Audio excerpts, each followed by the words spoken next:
add some girth. Hello everyone, my name is Rabea, and I'm joined by the wonderful Mikey Demus here. Hello. I'm sure you know who he is, but if you don't, he's the guitarist in Skindred, played with Rob in Clockwork Wolf for a little while, and I've had the pleasure of meeting Mikey a couple of years ago, at least a year and a half now. Yeah, I think so, beginning of last year. At Larvik Guitar Festival for the first time properly, and it's my absolute pleasure to invite you as the first guest in my studio. I'm honoured. On a very exciting day, which is that Mikey has, or is, about to launch his pedal brand. Yeah, very exciting time. New gear day. New gear It day. is RedBeard Effects. Yes, Yeah, RedBeard man. Effects. Yeah, it's a brand new company. We're launching our first product at the end of next month, and I'm super stoked on it. It's a really exciting pedal. And Yeah, we've man. got more in line waiting to come out. Well, I remember you talking about this, and it was more like a pipe dream back in Larvik, saying how you wanted, but there was nothing in the works yet until, and then you called me a month ago, and then well, now we're here. It's a with the thing. pedal. Yeah. We're ready to go. I know it's been a funny sort of 18 months really, where I was sort of throwing ideas around, and then met a few people, and quite quickly things started to come together, which is why we're here with said pedal number 1, which is very exciting. Yeah, man. So, why did you decide that you wanted to do pedals? Like, what was the dream? Why that dream? I guess for the longest time, I think traditionally it's normal for an artist to kind of, artist, a musician or whatever you want to call it, to be approached by a company to do like a signature thing or a particular model. And I was always sort of on the lookout for something like that, because every guitar player wants something with their name on it or whatever. Yeah. Like, that's just a cool thing. And I just thought, well, what's to stop me just doing that myself and just having a company and just putting some products out into the guitar world. And once I sort of started breaking it down into what would be required, it just became a thing. And here we are. Fair play. And I suppose you have the experience of years and years and years of playing live, recording and trying out all sorts of stuff.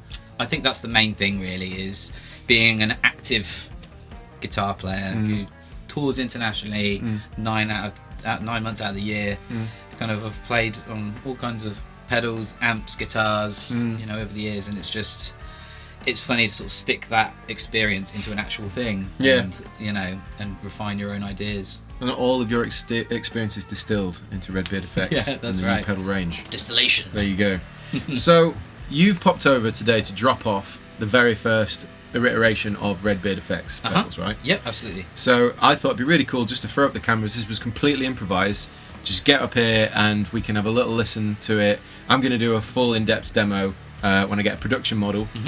But for this video, I thought it'd just be really cool to have Mikey himself here talk us through the thoughts behind this particular pedal, and we're just going to have a few minutes of riffage and stuff like that, and so you can expect more in the future. So this is the first pedal from RedBeard Effects. This is the Red Mist Mark IV. We went through 3 iterations of pedals which I wasn't quite happy with, and just kept going back saying, give me more, give me more, give me more.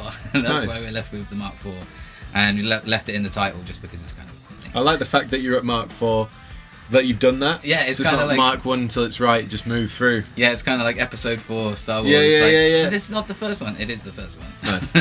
So it's basically, we've made a really gnarly distortion pedal, where the idea being that it can turn a clean amp into a total tube destruction monster machine. It sounds great in front of a crunchy amp to take it to that next level.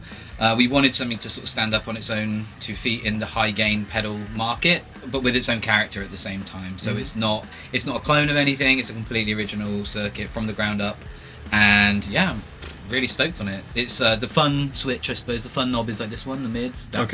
That's the one which takes it from. That's where you're going to find your vibe, I think. Right. As a guitar player, that's kind of there's a lot of variety in that one, and it goes from anything from, it does work as a clean boost in front of an amp, or it goes all the way up to filth, oscillating filth, basically. And it's really exciting.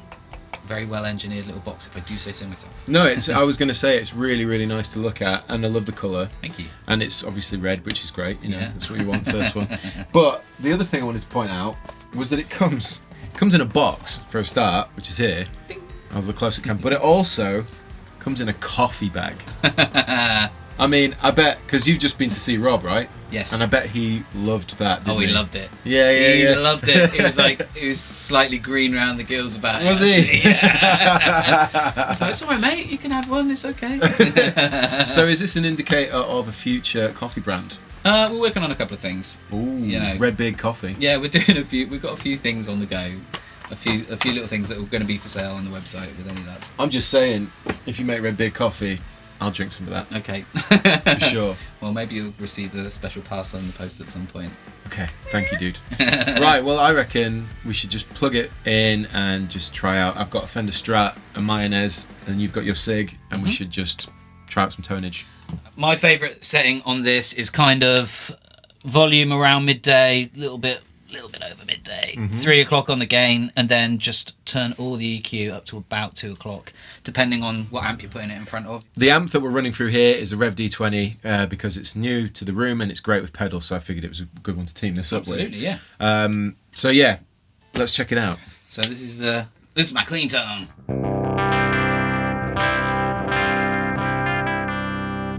Here we go.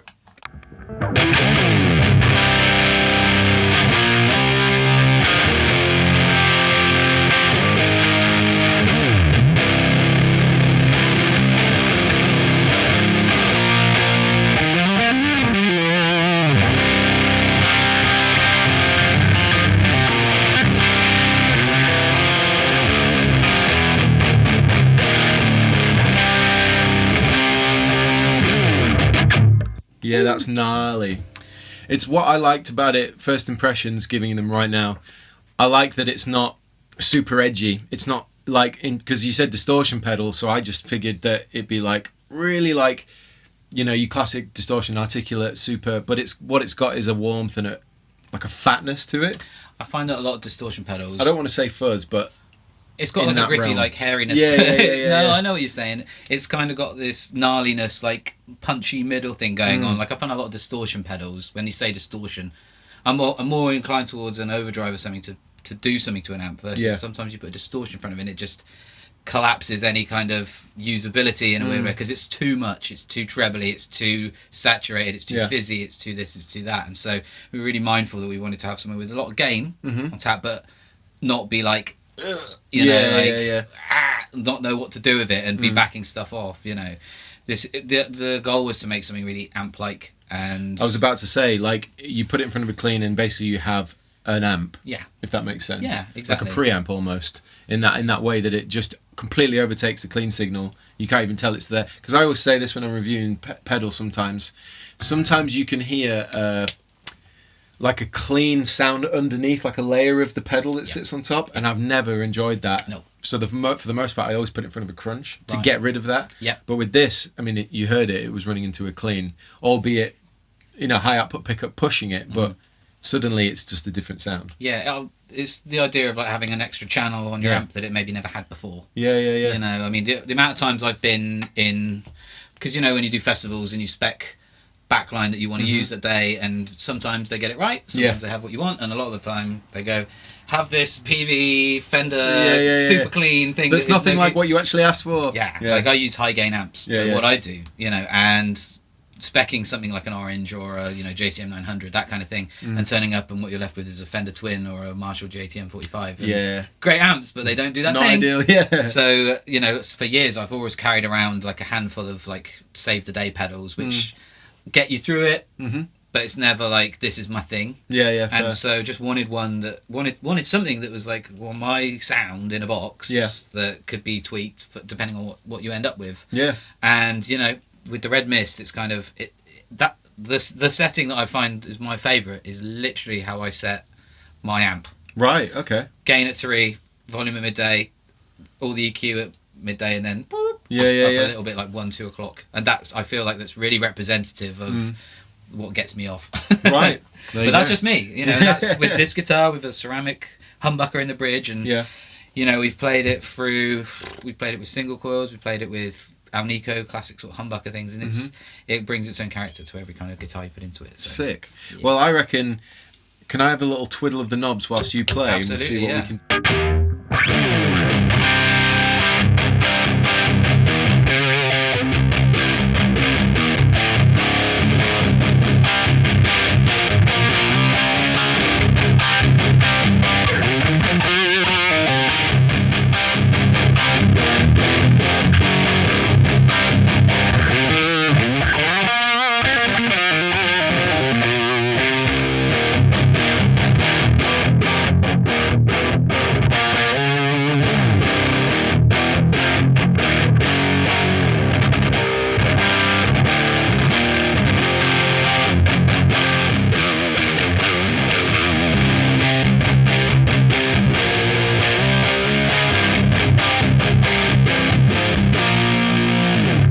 Yeah, man.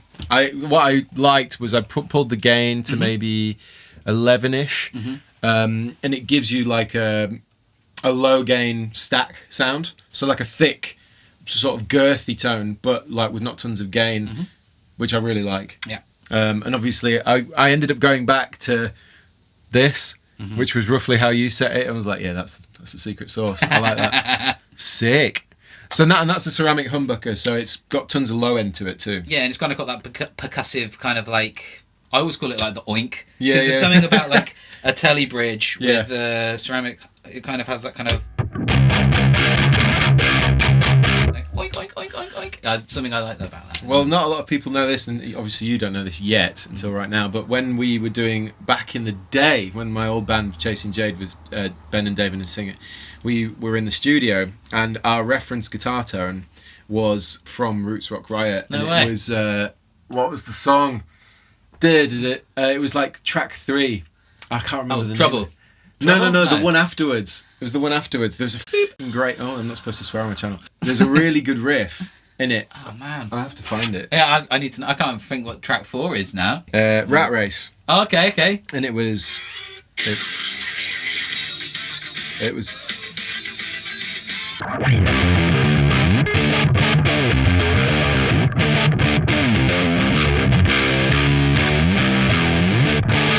Yeah. Oh, it's so good. It's basically that. It's like a bar chord of D, but with this.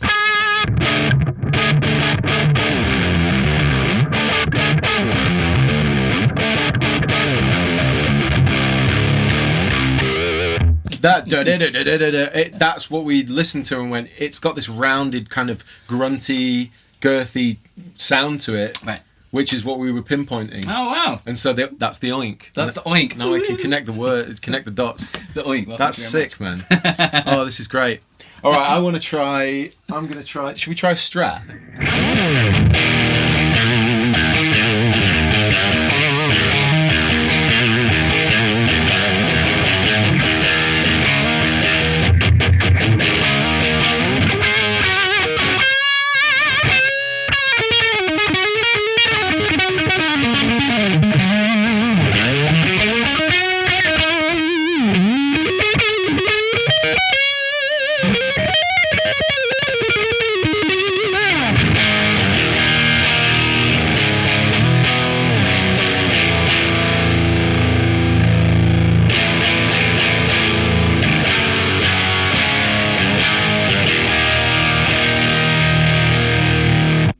That sounds really good with the Strat. That's the first Strat I've heard for it. Really? Yeah. It sounds ace. It's got a girth still, and it's a Strat. I like that when you were sort of doing that percussive thing, it still had loads of like thump to it, you know. Yeah. Yeah.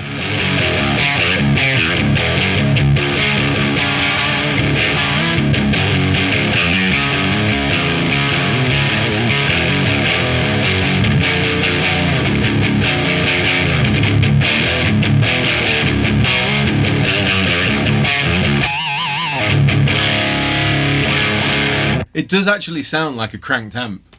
It's got that about it. You're like, it's almost. Yeah. It's got that angriness. Yeah, it's almost like that. you get one of those Variac back in the day and you power soak an amp almost to give it that, like that really push to the end of its Sweaty gristle in the background going. Sweaty Gristle. It's a new pedal name for you. Sweaty gristle. The Thanks, RedBeard man. Sweaty Gristle. Right, I'm going to plug in the mayonnaise because that's got like a high output humbucker.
I'm not even playing it. I'm making guitar faces. I'm like, that sounds really good, man. I'm not just saying it. Hopefully it sounds great to you guys, but seriously, like that cranked amp stack thing that it's clearly got in that kind of low mid range. It's like wide open sounding in that.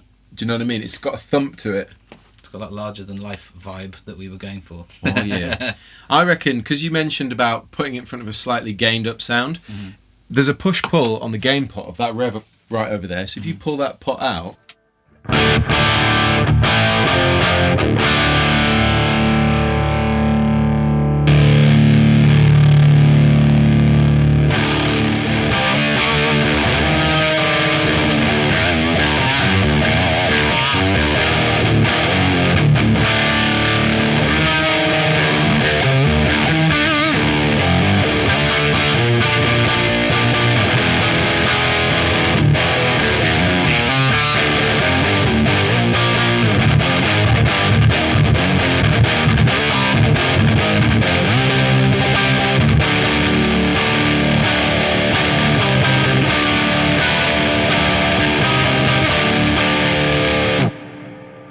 I'm going to lose myself in that and just carry on playing if I don't stop. But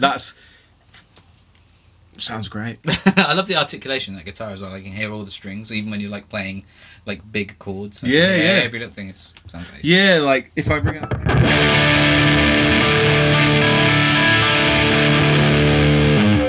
And that's in front of a crunch with the pedal on, which is already a gnarly distortion pedal. Yet it's still through all of that gain and compression, you can hear the strings. But not, and what I said before, not like that modern progressive metal high gain sound, which you get all the string definition, but you get it with a ton of mid range and like there's gain there, but it's a different thing. Do you know what I mean? Having its own character was super important. It's more traditional. It feels right, like. It needed to stand up and be like, but not be like, ooh. I had facial expressions. I'm putting them in the manual. Like, what's this sound like? Turned out to be a video that was completely unplanned, and now it's probably a good 25-minute video of just first impressions of the new Red Mist Mark IV from RedBeard Effects. Yeah, man. That's cool to say, right? That must feel cool to say. It rolls off the tongue. Yeah.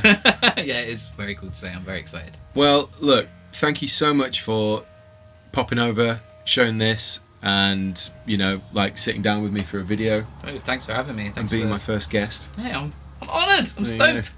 and a massive congratulations to you, man, for this being a thing now. Thank you. Yeah. Going from that small conversation to then suddenly here we are with some pedals, and sick looking and sounding pedals, to say the least. Thank you. In coffee bags.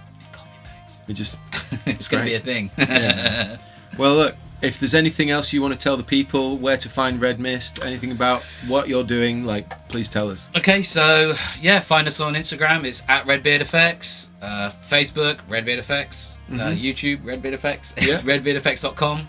info@redbeardeffects.com is our email address. I could even say do this thing and put them all in a thing. Are these going to be sold directly or through retailers, or how can people get them? Yeah, so the first run we've got, the first run is 100 pedals, and we're going to do something to sort of commemorate that and make everyone. We're going to sign some part of something. I'm still figuring out what I'm going to sign to not ruin it and not completely have to take it to pieces. So we're going to make it the first 100 a special run. And we'll be selling them direct from redbeardeffects.com. Okay. Yeah. Sweet. Well, there you go, guys. Thank you so much for checking out this video. Thank you, dude. Thank you, man. And yeah, we'll catch you soon.